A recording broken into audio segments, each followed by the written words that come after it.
Hello, everyone, and welcome to another episode of the eMLB Insider Podcast. We have another interview special tonight. I am your host, AnjouPays, joined as always by my co-host, JR. How are you doing today, JR?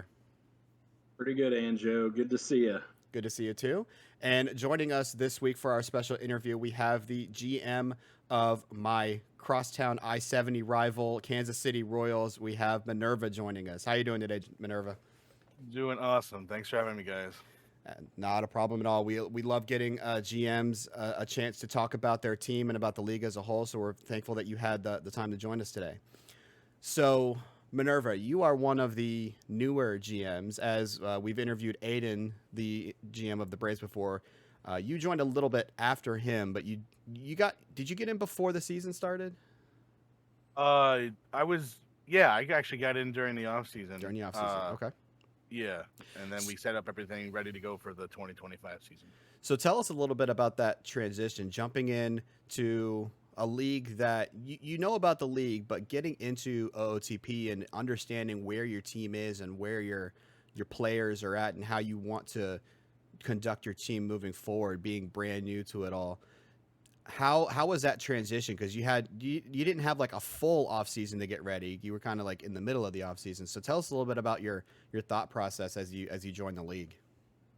Well, I got to admit, it was a lot to take in at once. I'm still kind of new to the whole OOTP game itself. Like, I started playing it in 21, but that was not even like when 21 came out. That was like December of that year. So jumping into something like this was a big responsibility, but I had fallen in love with commission streams ever since I had joined the chat, and I knew I wanted to be a part of it. And when he had an opening spot, everybody was like, "Oh, hey, you got to jump on. You got to get in this. We would love to have you." And I figured, why not? Give it a try. And since then, I've been really enjoying it. It's been a lot of fun. The community is great. The people are great. It's fun to talk to everybody and have a good time. It's one of the things I look forward to each and every time we go live. So, what did you think of your Kansas City Royals when you first started evaluating your players and where your team was at? Well, I was upset with Sano. I've talked about that many times. And I've seen the potential that this team has with a lot of good players like Barbosa, Captain Barbosa, Alejandro Rosario, two of my best pitchers that I've ever seen. You know, they're going to be the future of this franchise, hopefully, if Barbosa gets better. But you know, it's a tough challenge for a team that I really enjoy outside of OOTP, and to be the GM of one of my favorite teams has just been fun. I mean, I want to be a good team, but I'm not trying to jump the gun immediately. Yeah, that was one of the big storylines at the beginning of the year was Barbosa going down with that devastating injury after having one of the best starts to the 2025 season that we saw across the entire league. So that was definitely a blow to your team early on, huh? Yeah, yeah, he was great in this winter league. He was my number one guy when I started the season, and to see him go out for the whole season, it just really hurt us. But hopefully, with the trades that we made and the guys that we brought up, it won't be too bad. I mean, Matty MC is doing okay, not the greatest, but Rosario's finally gotten into his form, and then Hendricks and Evaldi as the veterans have gotten into their form a little bit, so it's not too terrible. Yeah, young starting pitching is something that I don't know that there's any other team in the league that has kind of the young arms that you have. Really at the top of the minor league system and into the eMLB level. So, is that something you see as these are the guys I'm going to build my future around and really try to, keep that group intact and try to use that as what you're going to move forward with? Saying since the All Star break that I know that my four top guys are Barbosa, Rosario, Maduro, who is in AAA, and Manny McClendon. Hopefully, with those four and a fifth guy, whether that be Hendricks, Evaldi, or somebody, that they will be a lot better next season once I fix out the stuff that I need to fix out. Speaking of Hendricks and Eovaldi, that was so you signed them in the offseason before the season started, correct? Mm-hmm. So there were a lot of people around the league who were kind of scratching their heads to those moves. A couple of 35-year-old pitchers. You gave up some draft picks in order to sign them because they had been offered, at least one of them had been offered qualifying offers. Is that correct? Was it one or both?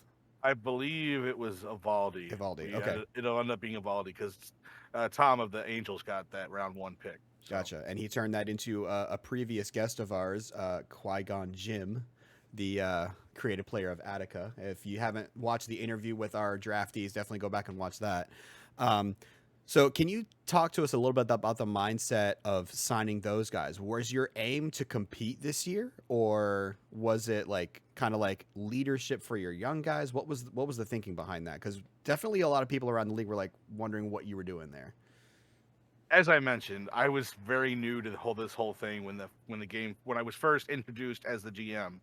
But when the offseason approached and I saw Evaldi and Hendricks on there, at the time I thought, okay, 10-0 after coming back from minor leagues is a really good thing to look at.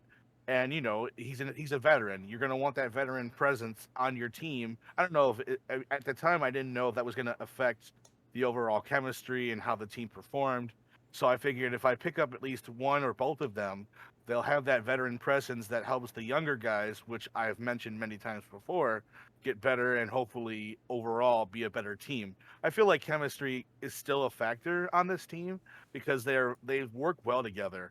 But at the same time, signing them for as much as I did is probably the one thing that I regret because it's a lot of money. And if they start to fall off or they start to do bad, nobody's going to want to pick them up. I mean, that's why Tom got rid of them in the first place. So I'm kind of stuck with them until they either A, retire, or B, just, end their contract 5 years later or however long it was. I don't think it was more the amount you signed them to. I think it was more the length of the deal because at the time you signed them, they were 34. They're both now 35. So you signed them both to potential 4-year deals. Is there a little bit of buyer's remorse at this point? Definitely. I mean, I probably wouldn't have gotten both of them at the same price, knowing what I know now. I probably would have picked Evaldi over Hendricks, even though as a real life Cubs fan, I like Hendricks a lot. But knowing what I know now, I would have not picked them up at the same time.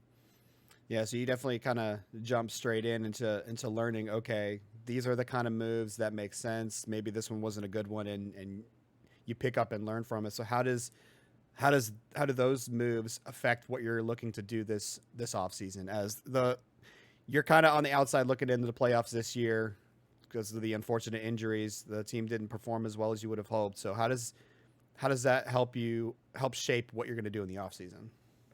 Well, I've kind of written down players that I want to keep, players that I know that are going to be well on this team. I still got 2 more extensions to consider and all that good stuff. I know who I'm going to lose at the end of the season. I'm going to try to hopefully not fight free agency as much. Maybe if there's a player that I absolutely want, I'll go ahead and pick them up. But there's also the off-season trades that could happen. I mean, the team's not going to change too much, in my opinion, but at least getting players that are performing well in the minors might help. I know I'm going to lose Nicky Lopez at the end of the season, unfortunately. So I've got a young guy that comes up for him, and I'm going to lose some of my relievers too. So it'll be a building process, but I think it'll be fine.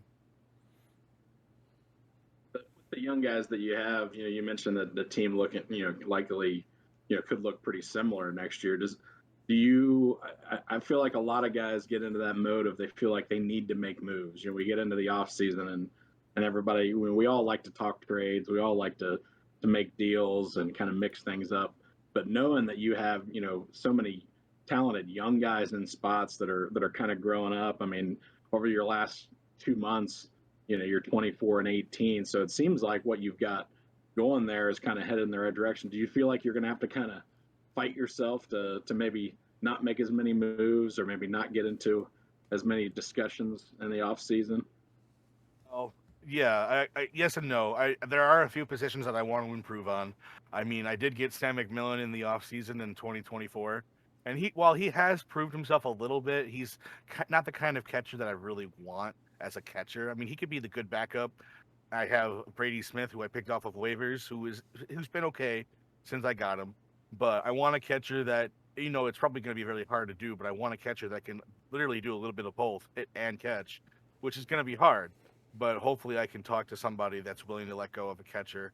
I mean, Detroit has several catchers that I had my eye on, and I almost talked to him about one of them, and just things never got in discussions. So hopefully I can reopen those discussions next season or in the off season and work on that.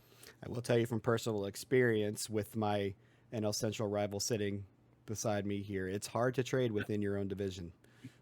It's really hard because the players you're giving up could literally come back to bite you, as you will play them more often than anyone else. So I can understand the difficulty of trading with Detroit. So yeah, good luck with that. Yeah. When you look at teams' media guides, they always have a breakdown of their most recent trades with certain teams, and usually the teams that are in their division, it's few and far between of when that last trade might have been. So speaking of trades, you made a couple of moves at the trade deadline. What would you say was the deal so far? Obviously, it's really early on after the trade deadline. What would you say are the trades that, or the one trade that you liked the best, and maybe the one trade you're like, I don't know if this is going to work out? Well, I know trading with you, Anju, and getting Cabello, he's been a decent outfield backup. Mm-hmm. I had Chris Masters there right at before, and I think in my opinion Masters is still a little too green for my liking, so I put him back in the minors to get a little bit better. So I don't mind having Cabello out there. He's doing really well. Him and Margot has probably been one of my best pickups all season. The way he's been hitting and his defense is pretty good. So I definitely like that one. And then I also had the trade with Baltimore, trading Seabold for Manny MC and a minor league pitcher. While McClendon hasn't proven himself just yet, being 2-4 in 7 starts, I definitely think McClendon has potential to be our number 3 guy in our roster. Seabold was getting he's greedy. Not, no offense to the guy, he was a great pitcher, but his greed he was gonna ask for way too much. He was at his end of his contract, and the trade that Brendan offered was just, I had to take it because McClendon is just, in my opinion, McClendon was a better pitcher in the long run than what Seabold was already giving us. So I was definitely willing to take that trade. And then there was one more trade I did with Pittsburgh. I did one for Chen, the Taiwan Bomb, who was Commission's favorite, for a reliever. And I know he was all about, why would you trade him away if you wanted him in the first place? And I didn't expect George Valera to have the season he's having. So that's exactly why I was able to trade him away and get a young reliever like Pilkington, who can also be a starter if in case one of my 5 get hurt. So he's there ready to go. So I don't have a problem with that trade. And it's not like I didn't hate Chen.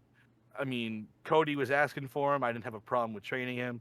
And now, hopefully Valera's my guy to stay because he's been doing really well. Yeah, and it's kind of the same situation I was in when you asked for Cabello. For me, I have probably outfield is my deepest position in my organization, especially when I was in talks to add Acuna, another outfielder. Like, Cabello didn't really have a place. Like, I didn't see him joining the roster anytime soon because my starting outfield was set in Aguilera, Adele, and Acuna. And then backup, I have Louis Urquiza, who is a defensive wizard who has already been playing pretty well in the majors. So there was really no clear path for Cabello to make the majors. And so when you asked about him, I was like, yeah, this is an opportunity for me to get a couple of younger prospects at a position I need, which was at that time middle infield, because I had just traded away my top shortstop prospect to get Corey Knebel. And so that was one of the quickest deals I've ever done. It took us 10 minutes max. Yeah, not very long. And we were both happy. We're like, okay, let's do this. And it just goes to show sometimes trades can happen like that if you make the right offer. Sometimes trades can take an entire season, like my Acuna deal with Aiden. But that's a story that we'll be able to tell for years to come.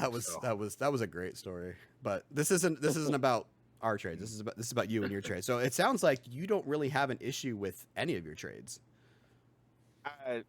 The ones I did the deadline were all interesting.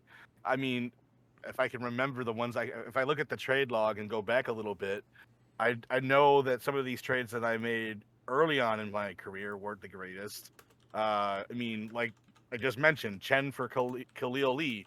looking at Khalil Lee in Baltimore, he's doing really well. So maybe I should have kept Khalil Lee, and maybe he would have been in Valera's spot. Or maybe if Halpin was doing bad, Lee and Valera would have been the outfield. You know, there's you never really know until you make the decisions. So I mean, at the time, it was good then, but looking back on it, who knows what could have happened. Yeah, and when we talk too as well, not only did we just recently have the trade deadline, but not too long ago we also had the eMLB draft, and I know your first round pick was someone close to your heart. Yeah, you could say that. You could say that definitely. your own CCP, community created player Matthew Bellows, and you've gotten him all signed up and playing. And now, looking at where he's played so far, it looks like he's played almost exclusively at catcher in the field. Is that where you see his future down the line? Honestly, no. But I think I have the AI setting up the minor league rosters right now, even though I'm not supposed to. It's a forbidden thing. But I mean, the rookie team that he's on has a lot of young guys out down there that aren't going to be very good later on. Like they're at best a B or a double A guy maybe. So having my guy at catcher to get that catcher up isn't a bad thing. I mainly have my CCP wanting to play left because in my mind, Petey Halpin's only going to be here for another year after his 1-year extension. I'm going to need a left fielder. I've got my CCP. It's going to fit right there nicely. So, I mean, I would love to bring him up now, but he's not ready. I'm not a Janny Ronson or a Danny Smith Jr. I can't just bring him up right now. Or Red Dit. Exactly. I'm not one of those top guys that are really, really good out of the gate. So I have to wait a little bit before I can bring them up. And it's all right. I don't mind waiting. It's the future of the franchise that I'm worried about. Yeah, the growing part can be fun. Watching a guy develop, and maybe seeing him pick up some things along the way throughout the rise up. Yeah, but the main thing about catcher though is that's probably the most, I would say probably the most valuable position in eMLB. Like you see a lot of the GMs with their CCPs, a lot of them have created catchers because it is really hard to find a catcher that is good at both offense and defense. Like for example, my catcher, MJ Melendez, former Royal by the way, is Real life Royal. well, no, I think I traded for him before you took over GM from the actual Royals, if I remember Really? correctly. Yeah. Well, he is a real life Royal Yeah, prospect. exactly. But he's a defensive superstar, but he hits ninth in my order for a reason. And then you have other catchers in the league that are absolutely offense first. And it's hard to find a good combination of both unless you make the player that way. And we're seeing a lot of that around the league, like with Aiden's CCP, with Cody's CCP, Marc-Andre Fleury, with Bazard's CCP in Houston.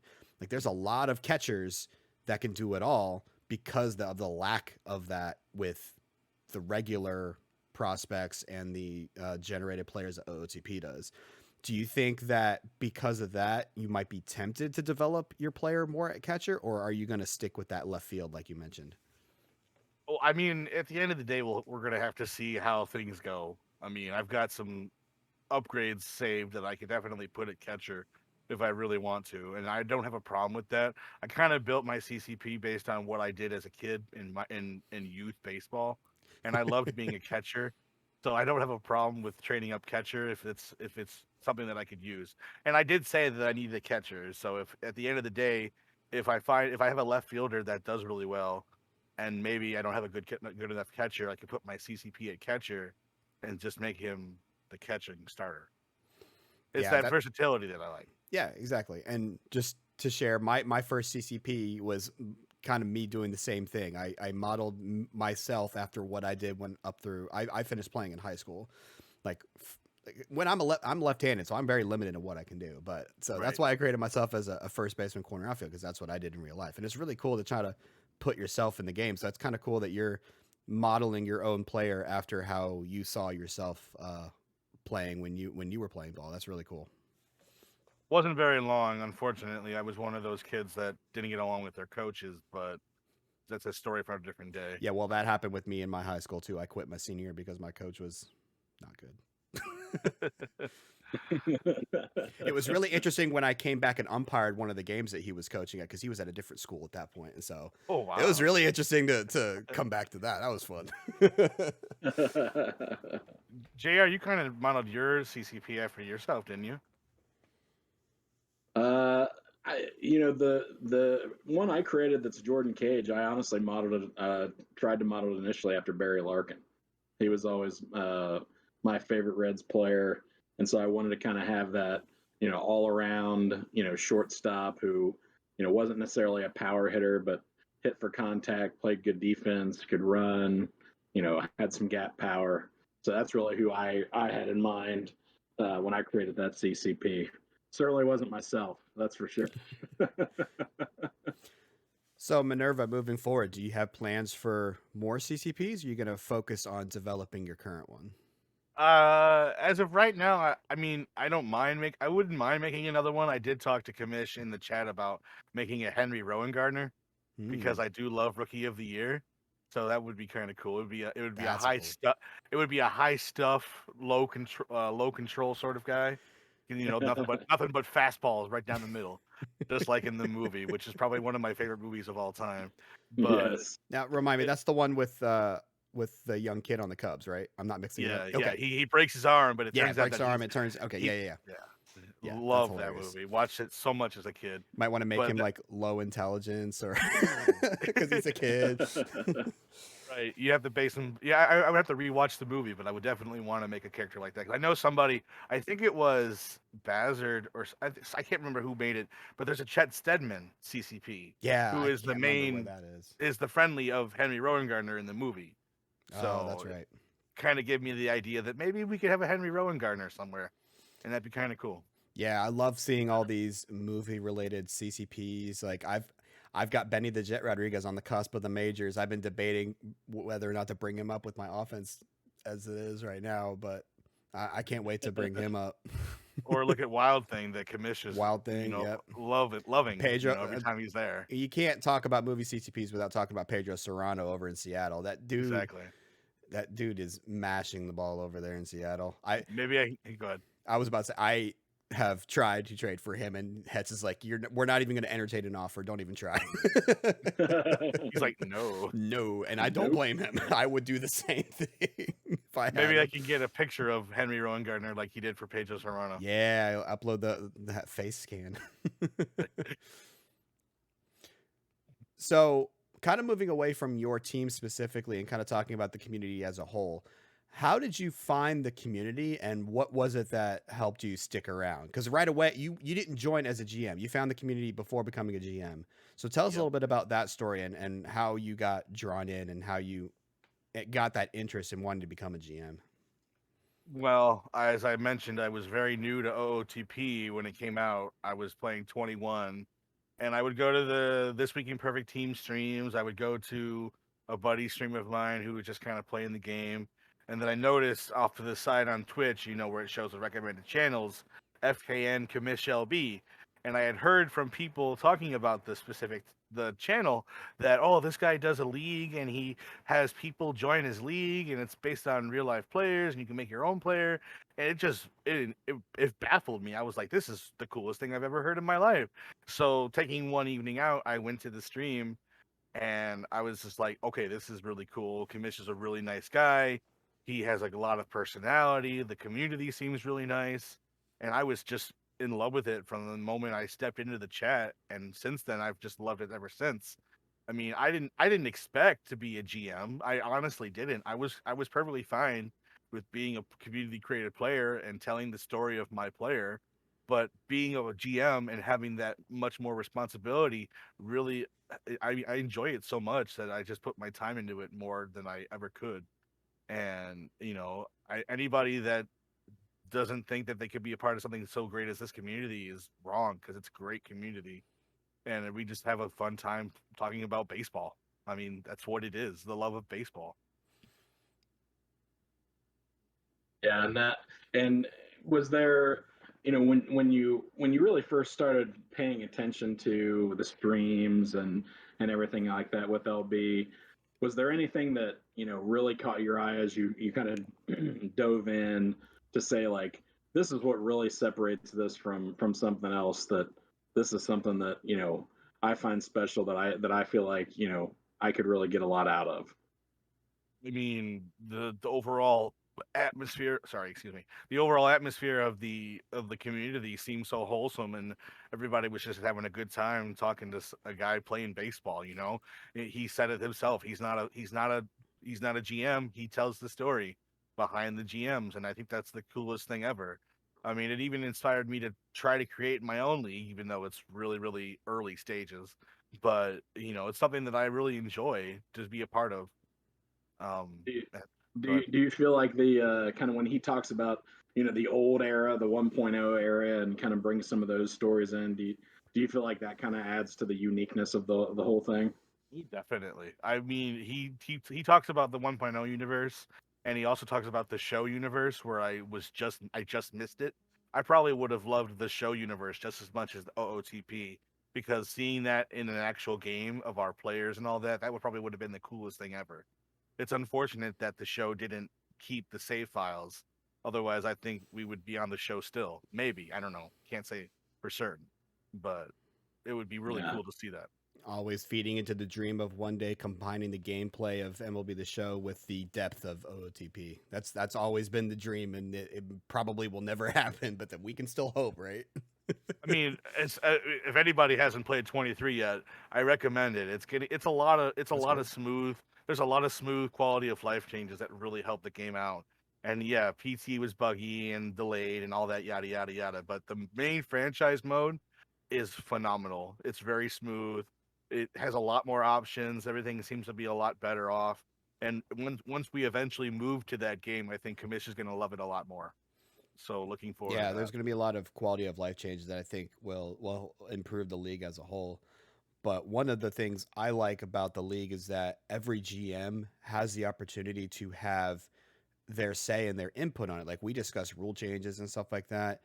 Um, just this is just a random question off the cuff. Is there something about the league that kind of made you pause a little bit with the way that, because obviously we have a little bit of different rules than the regular Major League Baseball. Was there something that made you like, well, I'm not sure about this, or maybe something that you want to change about the league? I mean, the only thing that I don't 100% agree with, but I'm willing to keep is the extension limit. I mean, I Mm, understand why we have that rule because it allows players to, you can't hog them forever. They eventually go to the free agency and you got to go to a different team. I get that. But at the same time, in other leagues that I'm a part of, being able to sign everybody to an extension if you like them or they're good enough, I mean, it keeps your team good, in my opinion. But I understand why Commish does it. Obviously the extension limit is a certain amount of years, and you have to go through him if it's a certain amount of money or years. And obviously he can decline it if he doesn't like it, which I completely understand. It's the integrity of the league. It makes sense that there's a balancing act that he wants to have for his league, which totally understandable. Which is why it's hard for me to figure out my last two extensions this year because I want to extend all these guys, but some of the guys are asking for way too much. Some of the guys are asking for not enough. I don't want to sign this guy for this long.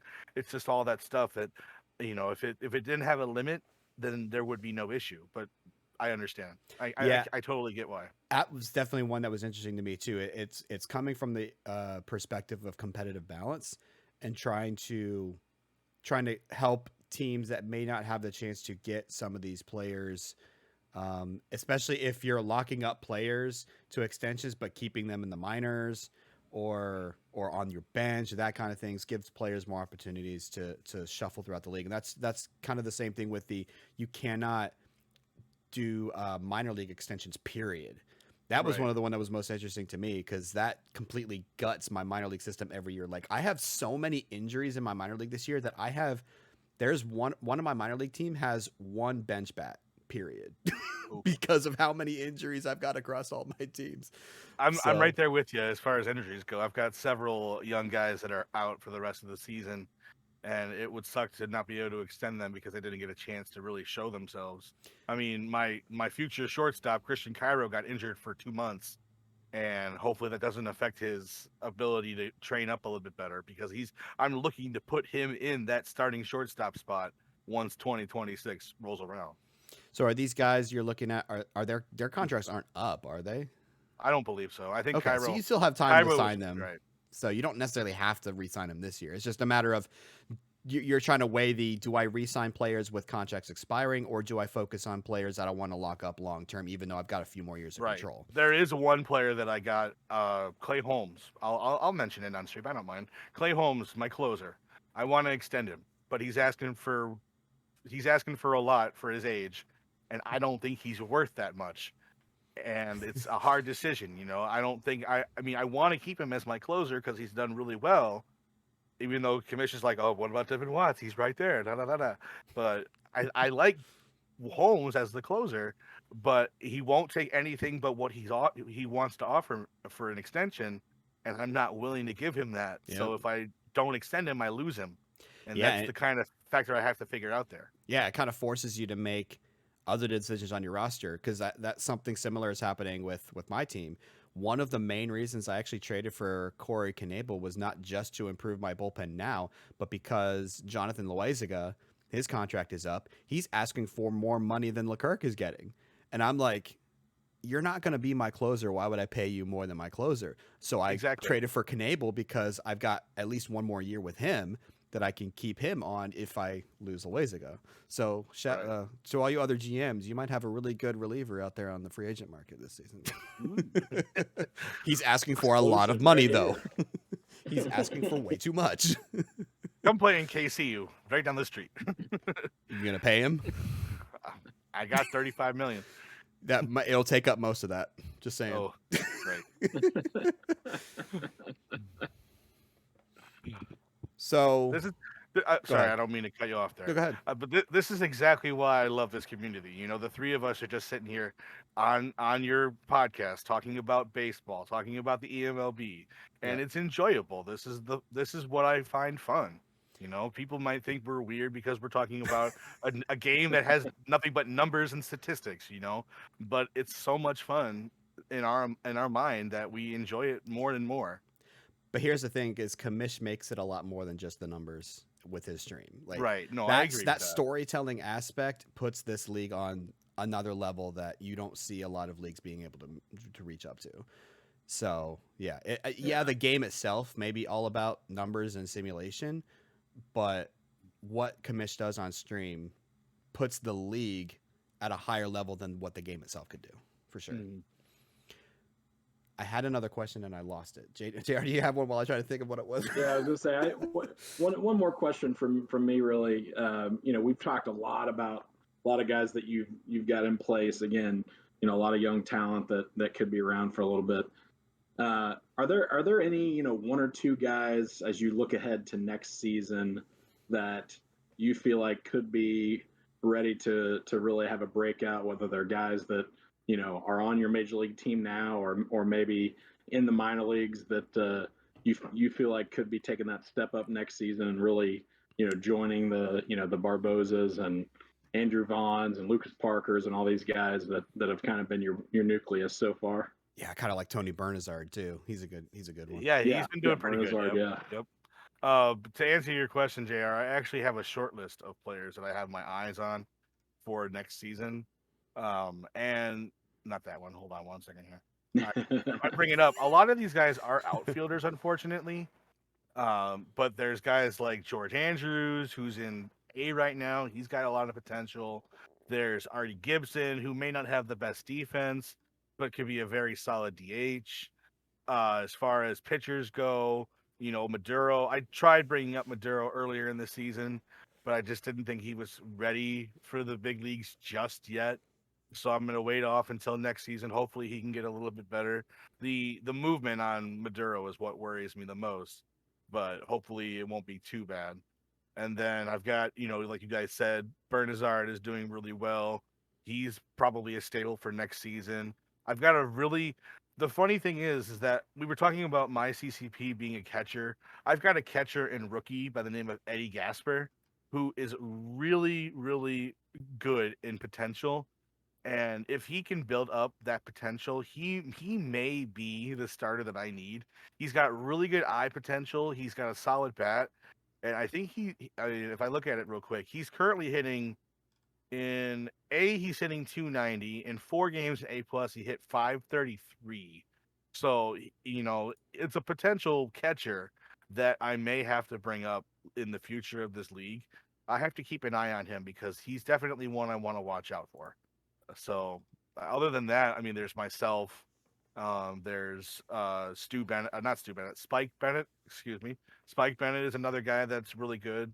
But all these guys are outfielders too. I don't really have that infield depth that I'm really looking for, which is an issue. I mean, Bernazard's there, Parker's there as the first baseman.